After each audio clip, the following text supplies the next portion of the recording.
purpose of this program is to provide an introduction to Don Quixote by Miguel de Cervantes for those interested in the Spanish language and literature. Cervantes is often hailed as the greatest writer in the Spanish language.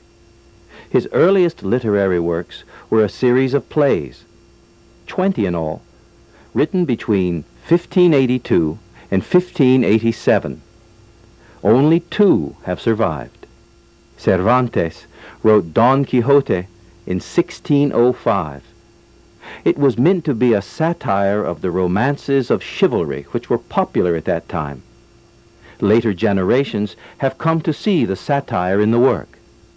In later years, Cervantes wrote many other works, including Novelas Ejemplares, an outstanding series of 12 novels of pirates and gypsies based on his life experiences.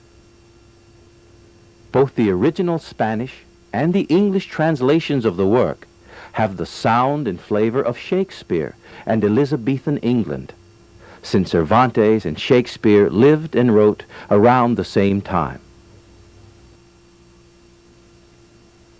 They both died in 1616.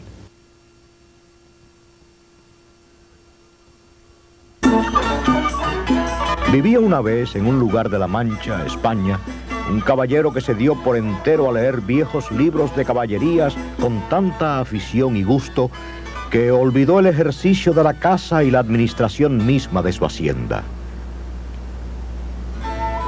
Su imaginación se llenaba de las cosas que leía: encantamientos, pendencias, batallas, desafíos, heridas, galanteos, amores, tempestades y otras locuras imposibles. Y estos y otros caprichos se adueñaron tan firmemente de su imaginación que las invenciones soñadas que leía eran tan verdaderas que no estimaba historia en el mundo tan cierta y sincera como ellas. Finalmente, extinguida su inventiva, cayó en una de las más extrañas fantasías. Se imaginó que debería hacerse caballero andante y echarse al mundo con sus armas y caballo a buscar aventuras y practicar en persona todo lo que había leído que hacían los caballeros de antaño, desfaciendo todo género de agravio y ofreciéndose a todos los peligros, los que una vez logrado le ganaría eterno renombre. Resolvió darse un nombre digno de tan gran caballero como él y barajó la idea 8 días. Al fin determinó llamarse Don Quijote de la Mancha. Entonces, con unas armas que habían sido de sus bisabuelos, montó en su viejo y flaco caballo Rocinante y salió al mundo en busca de aventuras. Con él iba su escudero, Sancho Panza, un campesino, hombre honrado, pero de cortas luces. Le había hablado tanto Don Quijote, lo había persuadido tan de veras y le había hecho tan grandes promesas que el pobre hombre resolvió irse con el caballero y servirle de escudero. Don Quijote le intimó a que se ofreciera de la mejor gana, pues en cualquier momento podría presentarse una aventura en la que en un resuello se ganase una ínsula y quedara Sancho de gobernador de ella. Este escudero, Sancho Panza, montaba un jumento, acerca del que Don Quijote meditara tratando de rememorar si había leído que algún caballero andante llevaba a su escudero así montado. Pero no recordaba ninguna autoridad en ello. Sin embargo, había resuelto que Sancho llevara su bestia, intentando desmontar al primer caballero descortés que encontraran y dar el caballo a su escudero. Don Quijote pensó que lo que más quería ahora era una dama a quien rendir servicio y afecto, pues un caballero andante sin amor es como un árbol sin hojas ni fruto, o un cuerpo sin alma. Y se acordó de una damisela que vivía en el lugar cercano a su finca, una joven y bella moza de quien un tiempo anduvo enamorado, aunque ella no supo nada ni lo notó nunca. Y la eligió como señora de sus pensamientos, ignorante ella de todo, y la llamó Dulcinea del Toboso. Así las cosas, Don Quijote y su escudero salieron mundo adelante y tuvieron algún éxito, muchas ridículas y raras aventuras y también algunas espantosas e inimaginables, dignas todas de contarse. Viajando así, al caer la tarde descubrieron unos 30 o 40 molinos de viento que en un campo había. Y tan pronto los vio Don Quijote, dijo a su escudero: la aventura va guiando nuestras cosas mejor de lo que acertáramos a desear, porque ves allí, amigo Sancho Panza, donde se descubren 30 o poco más desaforados gigantes, con quien pienso hacer batalla y quitarles a todos las vidas, con cuyos despojos comenzaremos a enriquecer, que esta es buena guerra, y es gran servicio de Dios quitar tan mala simiente de sobre la faz de la tierra. ¿Qué gigantes?, preguntó Sancho Panza. Aquellos que allí ves de los brazos largos, que los suelen tener algunos de casi 2 leguas. Mire vuestra merced que aquellos que allí se parecen no son gigantes, sino molinos de viento, y lo que en ellos parecen brazos son las aspas, que, volteadas del viento, hacen andar la piedra del molino. Bien parece que no estás cursado en esto de las aventuras. Ellos son gigantes, y si tienes miedo, quítate de ahí y ponte en oración en el espacio, que yo voy a entrar con ellos en fiera y desigual batalla. Y diciendo esto, dio de espuelas a su caballo Rocinante, sin atender a las voces que su escudero Sancho le daba, advirtiéndole que sin duda alguna eran molinos de viento y no gigantes aquellos que iba a acometer. Pero él iba tan puesto en que eran gigantes, que ni oía las voces de su escudero Sancho, ni echaba de ver, aunque estaba ya bien cerca, lo que eran. Antes iba diciendo en voces altas: «Non fuyades, cobardes y viles criaturas, que un solo caballero es el que os acomete». Levantóse en esto un poco de viento, y las grandes aspas comenzaron a moverse, lo cual, visto por Don Quijote, dijo: «Pues aunque mováis más brazos que los del gigante Briareo, me lo habéis de pagar».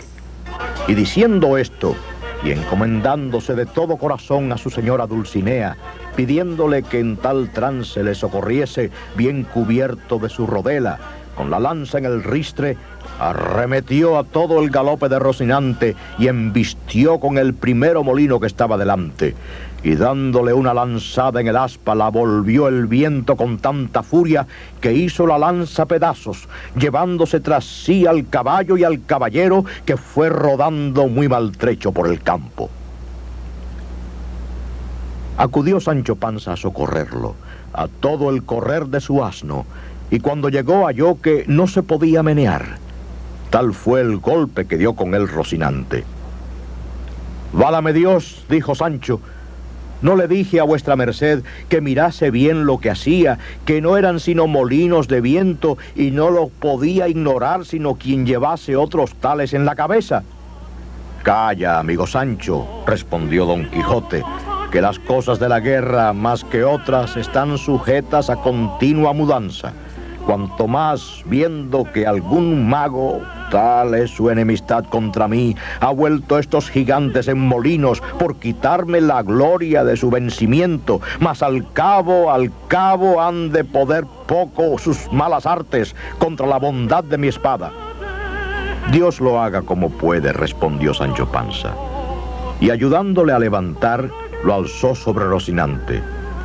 Y hablando de la aventura, siguieron el camino que les llevó a un paso entre las montañas. Don Quijote decía que no era posible dejar de hallarse muchas y diversas aventuras, por ser lugar muy pasajero.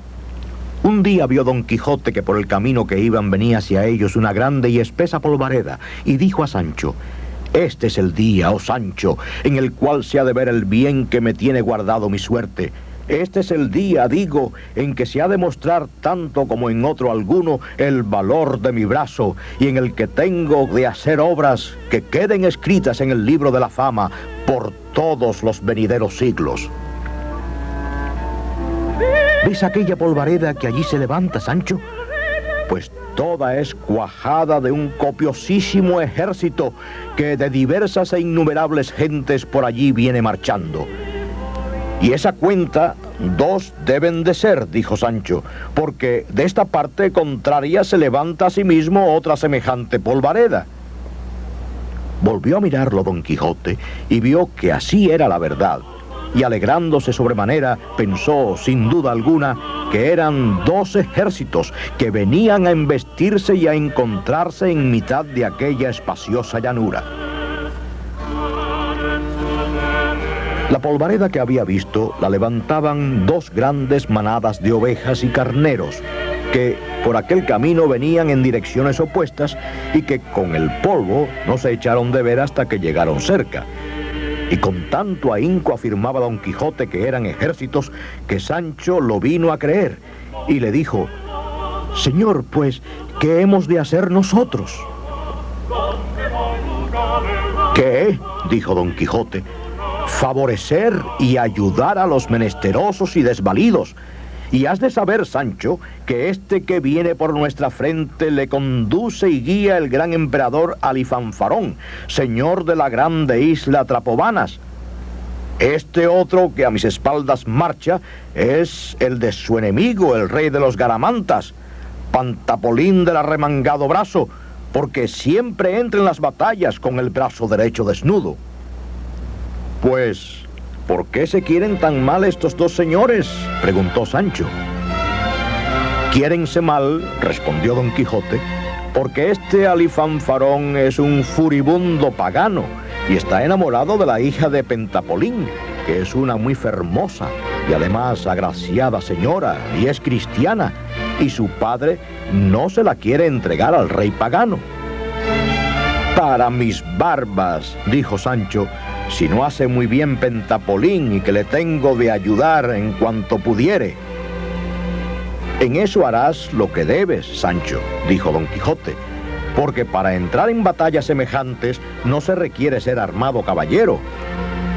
«Bien se me alcanza eso», respondió Sancho, «pero ¿dónde pondremos a este asno que estemos ciertos de hallarle después de pasada la refriega?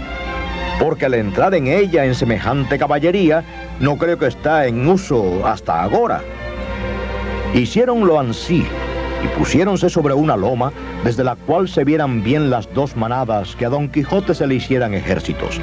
Pero viendo en su imaginación lo que no veía ni había, con voz levantada comenzó a decir: «Aquel caballero que allí ves de las armas jaldes, que trae en el escudo un león coronado rendido a los pies de una doncella, es el valeroso Laurcalco, señor de la Puente de Plata. El otro de los miembros gigantescos que está a su derecha mano es el nunca medroso Brandabarbarán de Boliche, señor de las 3 Arabias, que viene armado de aquel cuero de serpiente y tiene por escudo una puerta que, según es fama, es una de las del templo que derribó Sansón. Pero vuelve los ojos a esta otra parte y verás delante y en la frente de este otro ejército al siempre vencedor y jamás vencido Timonel de Carcajona, príncipe de la Nueva Vizcaya, que viene armado con las armas partidas a cuarteles azules, verdes, blancas y amarillas, y trae en el escudo un gato de oro en campo leonado con una letra que dice Miau, que es el principio del nombre de su dama, que, según se dice, es la sin par Miaulina, hija del duque Alfeñiquén del Algarve. Y de esta manera fue nombrando muchos caballeros del uno y del otro escuadrón, que él se imaginaba, y a todos les dio sus armas, colores, empresas y motes de improviso, llevado de la imaginación de su nunca vista locura. Estaba Sancho Panza colgado de sus palabras, sin hablar ninguna, y de cuando en cuando volvía la cabeza a ver si veía los caballeros y gigantes que su amo nombraba, y como no descubría ninguno, le dijo: «Señor, encomiendo al diablo hombre, ni gigante ni caballero de cuantos vuestra merced dice que parece por todo esto. A lo menos yo no los veo. Quizás todo debe ser encantamento, como las fantasmas de anoche». «¿Cómo dices eso?», respondió Don Quijote. ¿No oyes el relinchar de los caballos, el tocar de los clarines, el ruido de los atambores? No oigo otra cosa, respondió Sancho, sino muchos balidos de ovejas y carneros. Y así era la verdad, porque ya llegaban cerca los dos rebaños. Y diciendo esto, puso las espuelas a Rocinante, y puesta la lanza en el ristre, bajó de la costezuela como un rayo. Diole voces Sancho diciéndole: «Vuélvase vuestra merced, señor Don Quijote, que voto a Dios que son carneros y ovejas las que va a embestir. Vuélvase, desdichado del padre que me engendró. ¿Qué locura es esta? Mire que no hay gigante ni caballero alguno, ni gatos, ni armas, ni escudos partidos, ni enteros. ¿Qué es lo que hace?».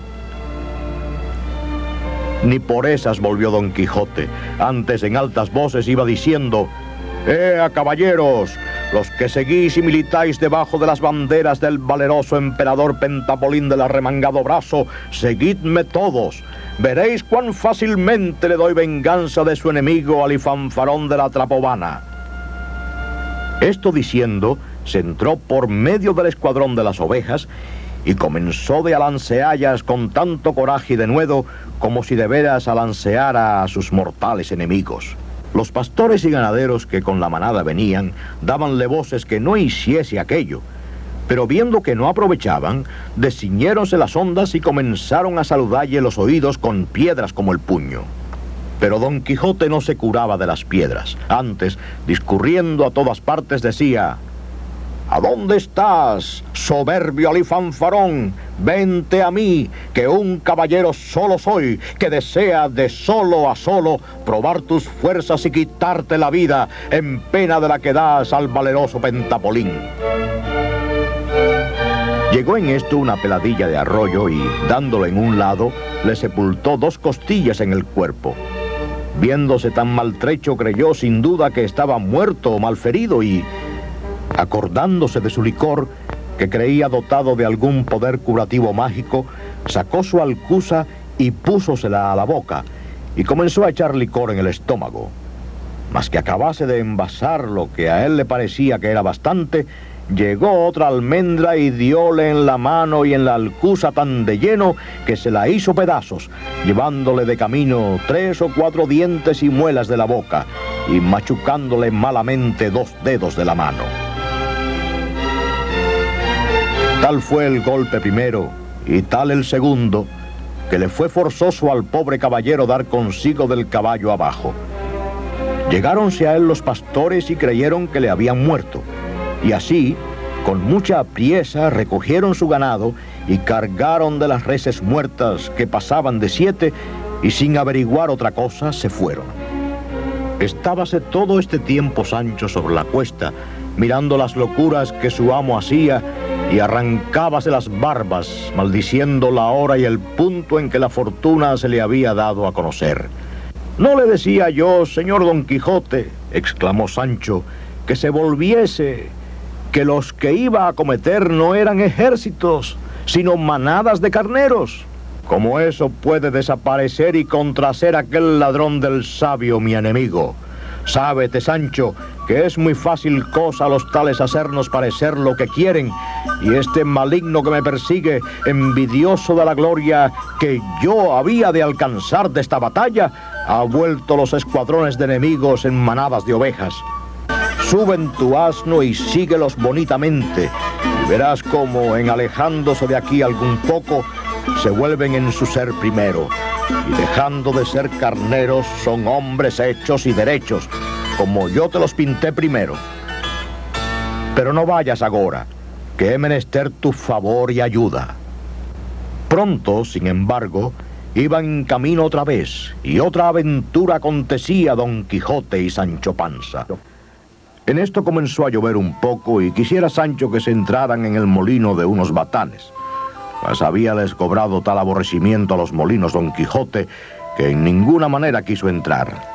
De allí a poco descubrió Don Quijote un hombre a caballo, que traía en la cabeza una cosa que relumbraba como si fuera de oro. Y aún él apenas le hubo visto, cuando se volvió a Sancho y le dijo: «Si no me engaño, hacia nosotros viene uno que trae en su cabeza puesto el yelmo de Mambrino, sobre que yo hice el juramento que sabes. Mire vuestra merced bien lo que dice y mejor lo que hace, dijo Sancho, que no querría que fuesen otros batanes que nos acabasen de abatanar y aporrear el sentido. Válate el diablo por hombre, replicó Don Quijote, que va de yelmo a batanes. No sé nada, respondió Sancho, mas a fe que si yo pudiera hablar tanto como solía, que quizá diera tales razones, que vuestra merced viera que se engañaba en lo que dice. ¿Cómo me puedo engañar en lo que digo, traidor escrupuloso?, dijo Don Quijote. Dime, ¿no ves aquel caballero que hacia nosotros viene sobre un caballo rucio rodado que trae puesto en la cabeza un yelmo de oro? Lo que yo veo y columbro, respondió Sancho, no es sino un hombre sobre un asno pardo como el mío, que trae sobre la cabeza una cosa que relumbra. Pues ese es el yelmo de Mambrino, dijo Don Quijote. Apártate a una parte y déjame con él a solas. Verás cuán sin hablar palabra por ahorrar del tiempo concluyo esta aventura y queda por mí el yelmo que tanto he deseado. Yo me tengo en cuidado el apartarme, replicó Sancho, mas quiera Dios que orégano sea y no batanes. Es pues el caso que el yelmo y el caballo y caballero que Don Quijote veía era esto, que en aquel contorno había dos lugares, el uno tan pequeño que ni tenía botica ni barbero, y el otro, que estaba junto a él, sí, y así el barbero del mayor servía al menor, en el cual tuvo necesidad un enfermo de sangrarse y otro de hacerse la barba, para lo cual venía el barbero y traía una vasija de azófar.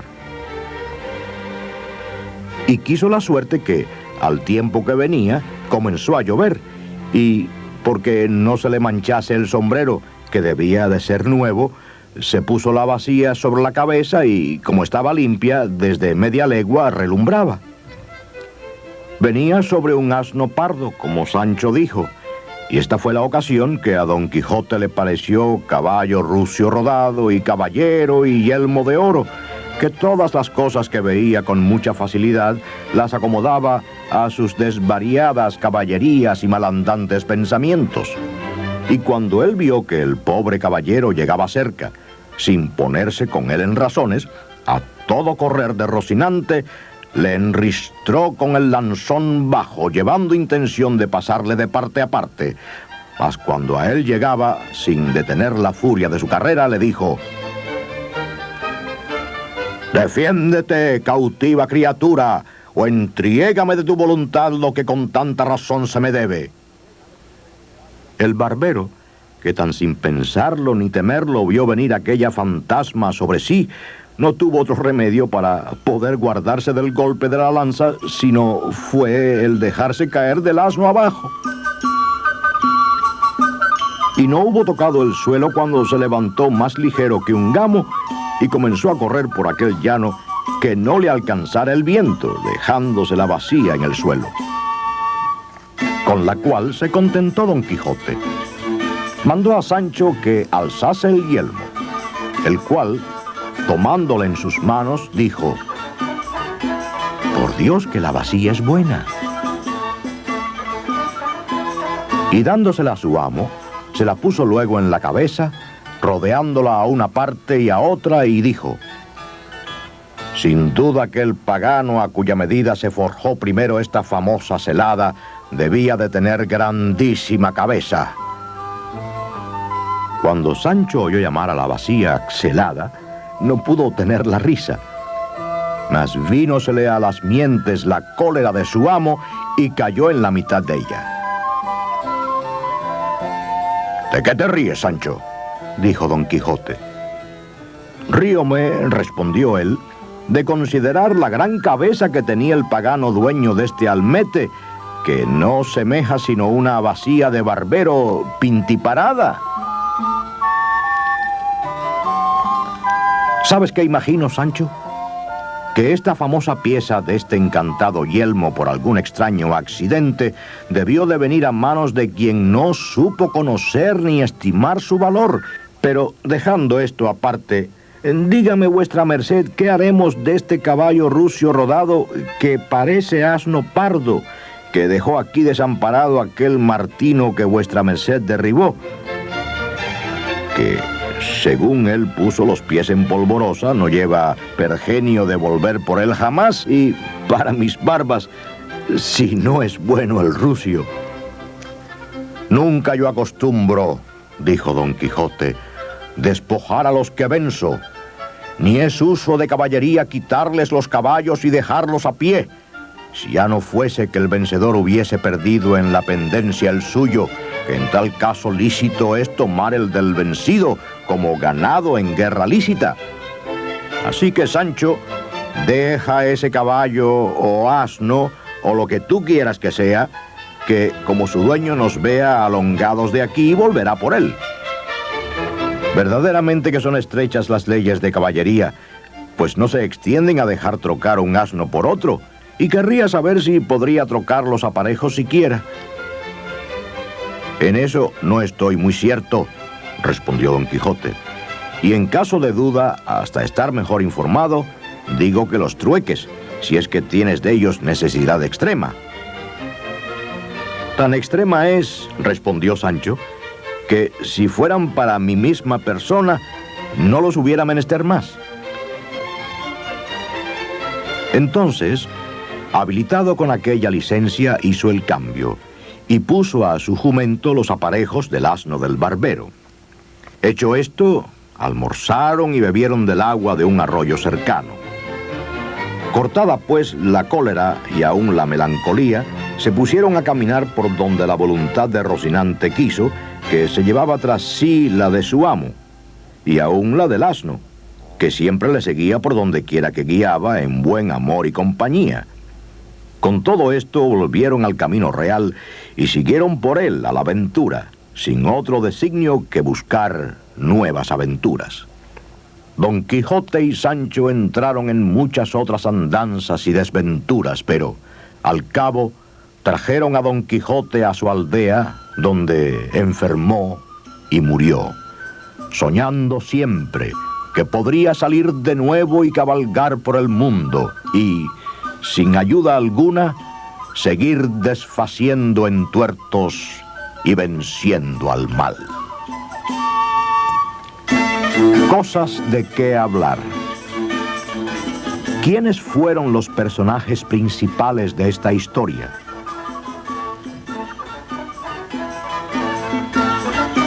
¿Con qué propósito cree usted que el autor escribió esta historia?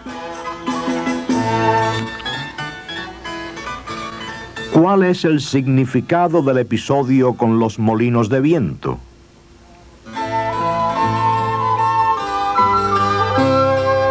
¿Por qué cree usted que Sancho Panza se avino a hacer el viaje?